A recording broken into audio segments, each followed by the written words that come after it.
Hello and welcome to the Marketing Women podcast. I'm your host, Anusha, and it is great to have you here. Are you looking to move into marketing or want to learn marketing from scratch? We discuss all things marketing, analytics, business, personal branding, AI, and much more in a way any layman can understand. If you're new here, make sure to follow along and get on that email list by visiting anushakhannan.com/email list to receive newsletters from me twice weekly. Follow at Anusha Ramesh Khannan on TikTok. Tag us on your stories. Would love to see that. And now let's dive in. Welcome back to another episode of the Marketing Women podcast. In today's episode, we have Chanana on the show, the Senior Growth Marketing Manager at WhatFix. She is an international speaker. She talks about all things marketing on the podcast Brand Talkies, aka the BT Show. She is a LinkedIn top voice and 100% excited to see what she has to say on today's episode. Let's dive in. Hi, Tamanna. Welcome to the Marketing Women podcast. I'm so excited to have you here. How are you? I'm doing great. Thank you so much for having me here. And I think this is a great opportunity. And likewise, I'm very excited to have this conversation and let's see where it goes. It's always fun to have another host on the show just to feel like, oh, you're on the other side now. How does it feel? That was the same thing I was discussing with my partner. And I was like, he was like, are you recording today? I said, no, I'm a guest. Yeah, it's always weird to be on the guest end. It's like, I'm not supposed to say my usual dialogues. You have to stick to being a guest now. And it's always weird. I know, completely get it. Appreciate you so much for being here. And guys, my accent is going to switch a lot today because I'm talking to my fellow girls. So I'm really excited, but also equally nervous about that. No worries. I think that's how we naturally are. And let's. I know. It's so fun to when I do the code switching, it's so much fun for me. And I want to start talking to you about the personal branding part of it, first of all. So you do personal branding, but how do you integrate that with corporate strategy? So could you give me a little bit of example? Because you're also great on LinkedIn. So I want to hear a little bit about that. Okay. So Anusha, if you see, it's been a long journey. I have been writing on LinkedIn for almost 5 years. And although I'm in marketing for 8 years, but initially you actually try and sort out things for yourself and build a profile that is this something which is really good and you really want to stick to this particular profile. So at that point of time, you really need to fix yourself, especially when we are with the current generation we are in. We have to be in the fast pace. And that's when I realized, and one of my mentors suggested me that build a brand for yourself. And I said, what would that do for me? But when I see now, it has done wonders. All right. So for the audience, definitely there's a lot of things that you can learn and do with your personal branding stuff. I'll give you some examples about different brands who have done this and some of the examples that I have personally worked on. Okay. So initially, I said, I started this off around 5 years back. And I started just writing about different brands, what kind of different strategies they usually do. I used to create presentations about Nike, how were they actually building that thing. Sometimes used to write certain articles about some FMCG brands like Yum. Okay. And I was quite fascinated by the whole idea of building these brands which were out of the box, especially being in a market where it's very MNC heavy, and still you start something from scratch and build a category out of yourself. So yeah, all of this has been quite fascinating for me. And to be honest, I have a flavor for art and technology. So I think it's a perfect combination for anyone who wants to enter into marketing. And that's how you build yourself. For a personal brand, you have to literally keep your heart out as a person, and as a professional, try and find a better niche for yourself. Okay. So pro tips here, find a niche that you want to start about. Start like a beginner. Take feedback from your audience. At times you'll realize you don't get a lot of likes, you don't get a lot of downloads, and you don't get a lot of reshares. That's when you realize this kind of content is not working. Okay. That is your feedback. You just don't have to take it from a market research or something. It's better that you take that up and become a pro with your own audience, because they are your biggest supporters. And if you see all these influencers, they have built a name for themselves, or even I am. It is because of the people and the love that we get through different platforms. So from a marketing point of view, I'll say, and even when I'm hiring for my own team, that is one thing I keep in mind, that that you have to learn to sell yourself, and personal branding can be a game changer, and it has been a successful thing for me, and it can be for you. You just need to find the right niche. No, yeah, absolutely agree with you there. I think personal branding is so great. It's become such a buzzword these days, but there's a lot of thought that goes into building a personal brand, and it has to be authentic because you cannot just copy someone else's, and it just doesn't work out that way. Yeah. If someone wants to build their brand from the scratch, like they have no idea what personal branding is, what would you suggest that they do, especially if they want to get into digital marketing and stuff like that? See, learn or make three accounts as your hero account. Okay. For example, there's a website that I'll tell you. It's called Digital Marketing Trends. Okay. This is a podcast, and this is an agency as well, run by Daniel. Okay. And he's based out of UK. I spoke to him. He has been doing this for almost 16 years now. Imagine the things have literally changed, and it changes every year. If you see what is happening in 2024 versus what used to happen in 2020, it is just a matter of 4 years, and we are now talking about AI. Although AI was there back then as well, all right. But the whole game plan and the whole idea is you have to evolve with different trends. Okay. So if you really want to stick, or if you really want to build a brand out of yourself, try and create 3 hero accounts for yourself, where whosoever it is, it doesn't need to be a global account or anyone. Try and find people who are really a good content creators. And how you can do that? The best thing to do to get into that niche is try and see how much comfortable or how much engaging their content is. If you feel that in the starting of the entire course of action that, all right, this is something and this is a good hook to start with. For example, someone just randomly comes on the screen and start saying, hey, I want you to learn about marketing today. Would you literally listen to the person until and unless there's a story line there? You will not. Okay. So find storytellers. And the best way to do that is try and engage with brands and senior folks, senior managements, and they are quite open to discuss, or you can be just tell them that you want to be their mentee and you want to learn on these platforms. There are a lot of platforms like ADP List, Growth Marketer, the Marketing Podcast, where you can just book free sessions and just learn from all these experts. So try and get into that thing, get into these 3 hero accounts that I told you, and try and build a brand of yourself by following them. But the whole idea should be that you should have your own set of thought processes with the niche and the target audience or the kind of content that you're really looking for. Yeah, it's interesting you say that, because a lot of people think building a personal brand is something that they can just do on their own. It takes a lot of inspiration. It takes a lot of time investing. Just have to sit and learn so much from so many people. I don't think a lot of people realize that. And I love that you pointed that out. And you were also talking a little bit about AI, which I want to pick your brain a little on. Like, what do you think about AI? There are so many conversations happening around AI. So how do you think let's talk in terms of marketing. How do you think that's changing marketing or content creation, for example? See, obviously AI is a buzzword. Some people are really scared because they'll lose jobs. Some people are really happy that they have a good partner to look around. I always have this thing in mind, and I always share this with my teammates as well, that make AI a part of your career family, like a sibling. Okay. You won't always agree with it, but you'll have something to listen to. Okay. But by the way, this was not something which was created by AI.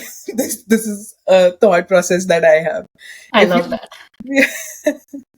Thank you. But I believe that content creation is more like a mind game. Okay. You have to understand your users and target audience and experiment with different type of content tailored to various stages of funnel. You can definitely pinpoint and position yourself in a way like that. But you have to understand, even if it is marketing funnel, if you are playing around with marketing funnel, it should be more of like there should be a content piece at every funnel. It shouldn't be like I'm just targeting bottom of the funnel, or I'll only focus on top of the funnel because this is my KRA.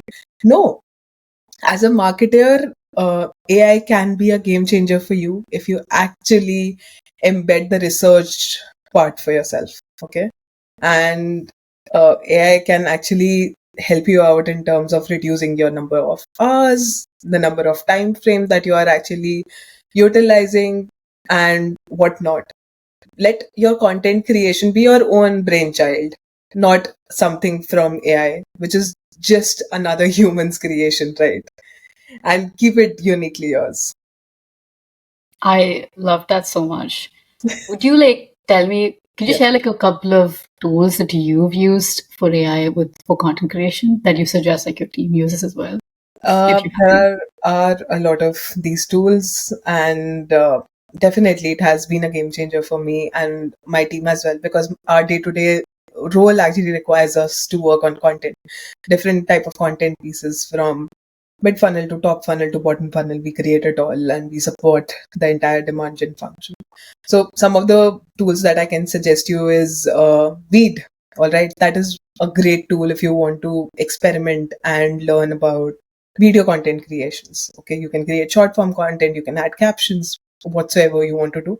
It has a mini beta version for everything. Okay, so you just need to create and experiment around with that.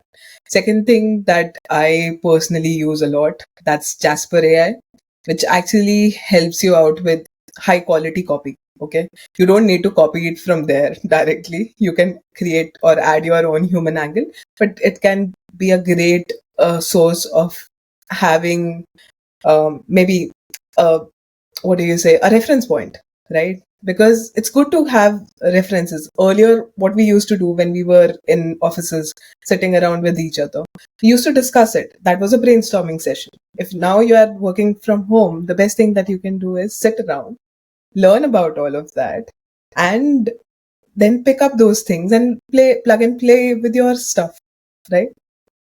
So that's good. Then there is Crayon, which basically analyzes competitors' content to inform strategy.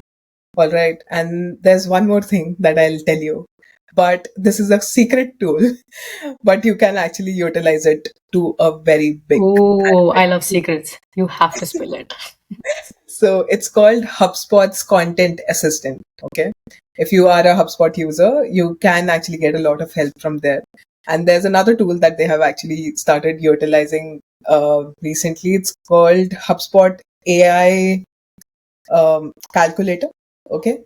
What exactly it does, if you just add your brand name there and you try and research on certain aspects, it will tell you that according to word of mouth or according to any different parameters that are there, what is your score according to a AI readability. Okay.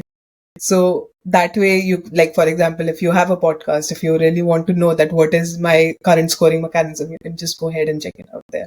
So, and then you can reiterate or change your things based on the feedback that is being provided there. Wow. Okay, I didn't know about a lot of those tools. It's amazing. I just wrote them down. That's amazing. Yeah, I think it's going to help a lot of people if you, especially, are being, asked to use AI tools in your day-to-day lives. Yeah, that's amazing. To be honest, there's so much. That's why I'm like always asking people, what tools do you use? So let me see if I'm already using that. Does it make sense for me? And also, it's expensive. A lot of these tools are expensive, and it's not like everybody can afford it. Especially if you're a solopreneur, there's no way you can afford all of that stuff. Yeah, I agree. I try to always find free solutions. So if anyone is really interested after listening to this podcast and they really want some free tools, you can always reach out to me. Yeah, you should. You should reach out to her, guys. Bother her all the time. Just kidding. No. She's amazing though, because she also has her own podcast. Do you want to talk a little bit about that? I'd love to hear about that. You built a podcast. So what inspired you to start that show?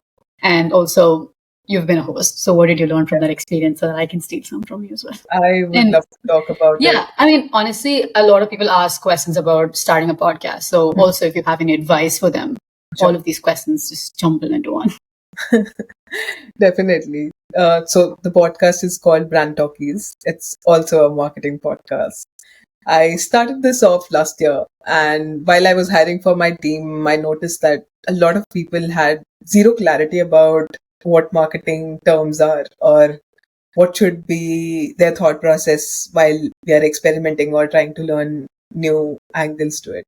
Everyone had a same old story that digital marketing is similar to performance and it is similar to ABM, it is similar to uh, growth marketing. So that time I realized that there's a big silos there, and it is very important for anyone and everyone who is really looking out for a good set of knowledge.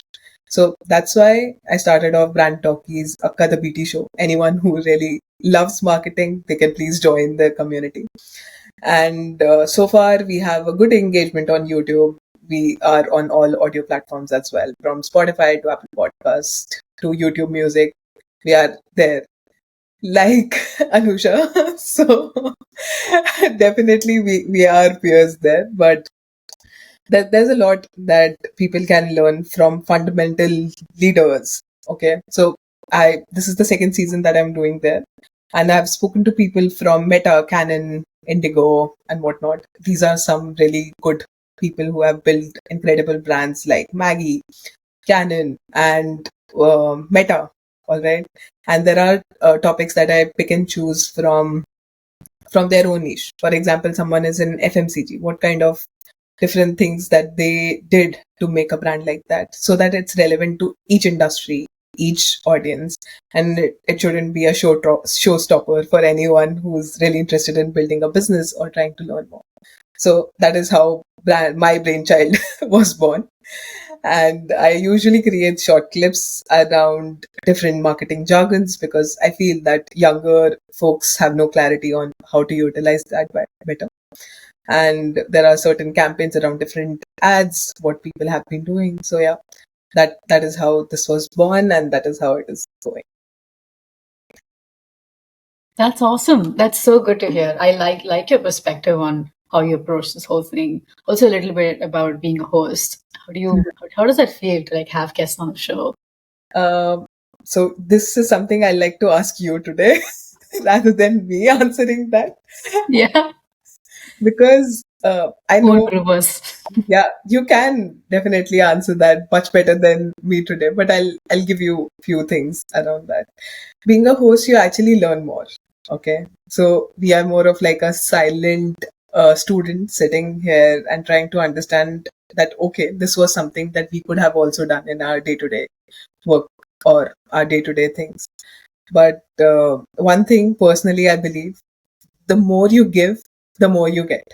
Okay. So this is our way of sharing our set of experiences and our set of shared knowledge. And I think if we are doing this, at least people will get a lot of visibility. And if someone really needs that kind of support, anything, at least they know that there are people who are actually an expert over there. So now I'll ask the same question to you. What do you think today? Honestly, like I feel like a lot of my episodes are solo, and I have a couple of guests on every now and then. And when I am the guest, I'm like, I can just shut up. And when I'm the host, I can just shut up. I'm like, I can shut up. I don't have to talk about anything that I know because I want to actually learn from this person who has a lot more knowledge than I do. And it's not just about me also because people are listening to this podcast and they'll get more insights. And I feel like the audience always like, get excited when they happen to have a guest on because they're like, oh my God, finally she'll stop talking. Someone else is going to talk. And they listen to someone else talk. And I'm like, this is great. We're all learning together. And like you said, I think giving visibility to someone else, I feel like it's amazing too. Because when I get invited as a guest on someone's podcast, I feel like, whoa, this is amazing. This is such a great opportunity. And I don't think we understand that as before we become a guest on someone else's podcast, how big of a deal that is. Yes. And when you're a host, you just feel like, I want to make them comfortable. I want to make sure that they're comfortable answering these questions. And just the whole process of having someone on the podcast itself is so great because it also, to me, I always think, maybe I can be in sales too because I've had someone on the podcast. Maybe this is a skill that I'm just not realizing. Yeah. So that helps me realize that as well. 100% agree with you there. But one thing I'll add here that it Yeah. actually helps you build your personality as well. Oh, yeah. And the way you talk to people. There might be situations where you fumble. There might be situations that, oh shit, Yeah. what the hell I said today. Yeah. And then you'll be like, no, this is something I'll improve the next time. So you become Right. a better version of yourself every day because people 100%. are looking up to you. So yeah, 100%. it's a Yeah, great I love that. personal No, development. 100%. I also think like I used to be an introvert before. Okay. And the more I started doing the podcast, it became more like I'm an extrovert. I can talk to people. And I 100% agree with you there. Yeah. Talking about like the whole aspect where I said I could be a salesperson, Mm-hmm. let's come a little bit into marketing. And I want to understand, do you think marketing requires both technical or just like the business side of it? And how do you balance, like you talked about technology a little bit. So how do you balance that out? How do you balance being a technical expert, or if you don't know technology, how Yeah. can you still be a part of the marketing world right now? This is a bit tricky. Okay. So it depends upon industry to industry. I have worked in cross-industrial roles, and one of the things that I realized after working for 8 years in marketing is that you have to be a game changer and you have to be a different version of yourself when you are marketing to different customers. Okay. So it need not to be too technical in a technical role or in a technical company. Like, for example, currently I work for a B2B SaaS company. All right. And one of the things that I realized, if I add a human angle to my content, people tend to read more, click more, and engage more.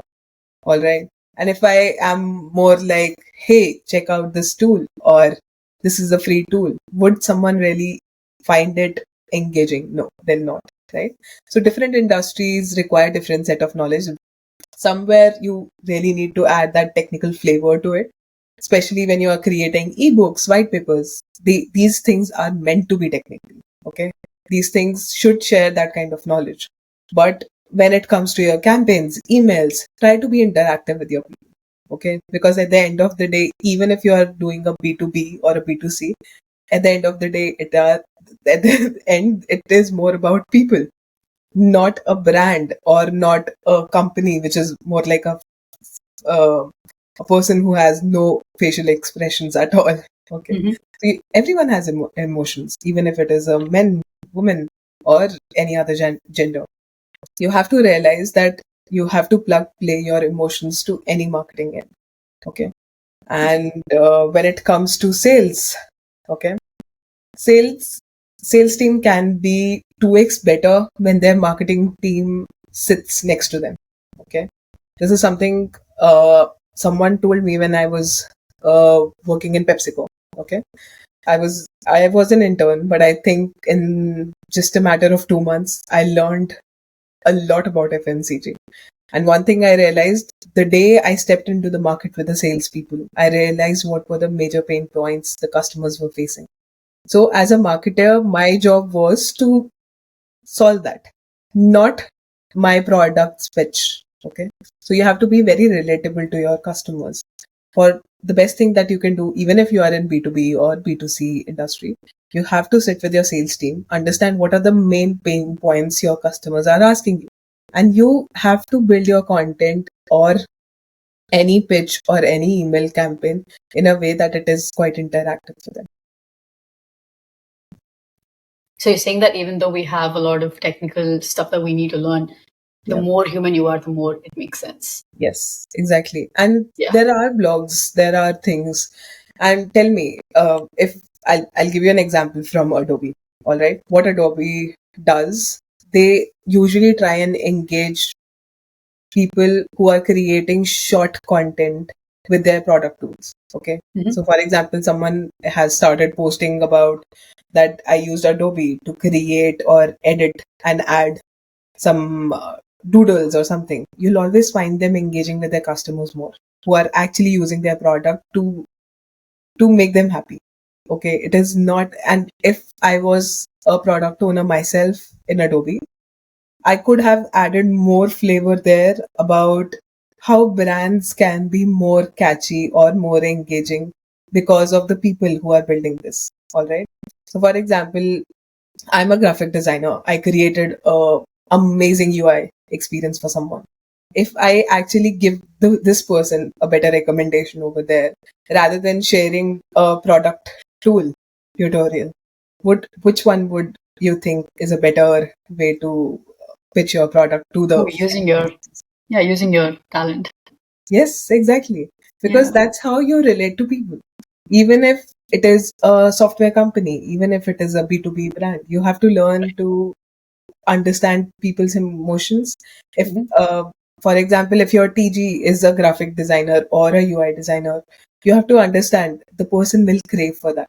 If you see Canva is doing it smartly, what they do, they have their own ambassador programs. They bring people on board and they try and engage them and make them the face of their brands. So now they are actually attached to their customers in a way. And people like to deliver more because they know it is a free tool. It is helping me out. There are pro features. I love to spend more because it is giving me that kind of accessibility. And it's making my Yeah, job easier. absolutely. Yeah. I think it's worth spending money on Canva. I love Canva. Yeah. Me too. I use it all the time for my work. Absolutely. Love that. Also, like thinking about, we're talking so much about like how even though we have technology, we're still focusing on the human aspect of it. Yeah. What do you think the future is going to look like for marketing? Uh, Frankly, it is quite diverse. Okay. Like I said, for future of marketing, you have to be, there are a lot of things which are actually under the radar and you can pick it up for your brands. You can let it be. Okay. So it's up to you. Like, for example, micro influencers. Everyone talks about influencers, especially in the consumer durable or a consumer focused industry. All right. But are you actually tapping the different set of influencers there? Like, for example, micro influencers. These are very specific and very niche people which have smaller following, but they'll make sure that they promote you to a level like anything. Okay. So you have to understand from a mid influencer point of view. Not everyone with a million followers can give you that kind of engagement. Even if someone has a 10K or a 20K, they'll put extra effort to make your brand valuable more than anyone else. All right. Second thing, you can always plug and play around audio content marketing. All right. Like we are talking about podcast. This is a great way to engage people. On another end, you know that you are building connections with people like me. And even if you know, no one will say no to you because they know that you had given them that kind of platform and they are really acknowledging the fact that you are doing something incredible in your career and you're putting that kind of effort. All right. Third thing, this is my favorite. You can always plug and play nostalgia marketing. What exactly it means, like I said, I have been talking a lot about emotions throughout lately. That when you create your campaigns or you add a story which is very close to someone's heart or it's very close to their day-to-day life or from the past experiences, they'll tend to have a better relationship with you as a brand. If you see Zomato, this is what they do, right? They tend to make sure that you are there then and there in your mind all the time. Even if, for example, it's evening and it's raining, the one thing that every Indian consumer will get: do you Oh, want yes. chai or pakoda? Mhm. Here, here's your strategy. So that is a mind game, right? That Yeah. is how you build a nostalgic marketing. So these are the trends, some which I highly recommend. Mhm. And if you two more pro tips, if we have some time, Mhm. we Yeah. can always plug and play gamification in marketing. All right. People love to engage with games. They really love to know what is happening. Okay, there's something more. For example, all right, if I get a coupon, the next time I place an order, I'll get two more coupons for the next 2 days. I don't have to buy groceries. It is in my basket itself. That is how you plug gamification in your day-to-day things. All right. And the fifth part here, we can always talk about hyper localization. So you have to be locally available. You have to add that kind of flavor. If you see clothing brands, all right, every clothing brand in different parts of the world, they have their own set of niche. That's what they follow. And even in the restaurant chains, you'll find something very similar. I'll give you an example from Italy. Okay, what McDonald's does, the entire experience, it is quite popular in Europe, where you go to an to a McDonald's in Italy, you get an experience of desserts and all of that. You would have never seen it in US or UK or India, never. Well, all right, and they'll give you that kind of experience. Plus, imagine in a Happy Meal you get a beach towel, and that too filled with French fries and McDonald's symbol. So that's how you build an incredible brand where you try to relate with your audience in a level like that. And that entire ambience of that McDonald's, it's quite Greek and quite royal entry and all. I'll share some videos with you if you really want to add that, but it's lovely. Oh, that's so nice. I think McDonald's does that too. Like in India, I remember we used to have very Indian catered McDonald's. Yes. And we don't see that here in the Yeah. US. Yeah. Yeah. Even I crave for that. Oh God, don't remind me of McPuffs. I'm sorry. I know we all miss food back home. Yeah. Oh no, yeah, 100%. Imagine every time I step into a flight back here, I go and have McPuff before taking a flight so that at least I have that feeling. It's okay. Yeah, I just had one. I'll be fine for the next couple of hours and then I'll cry about it. Yeah, that's fine. Yeah, totally. Also, we were talking about like the future of marketing. A big part is privacy, data privacy. Do you have any thoughts on that? See, especially in the European market, it's all about GDPR compliance and all of that. Okay. So one of the key things I believe as marketers, we should be very mindful for people. Okay.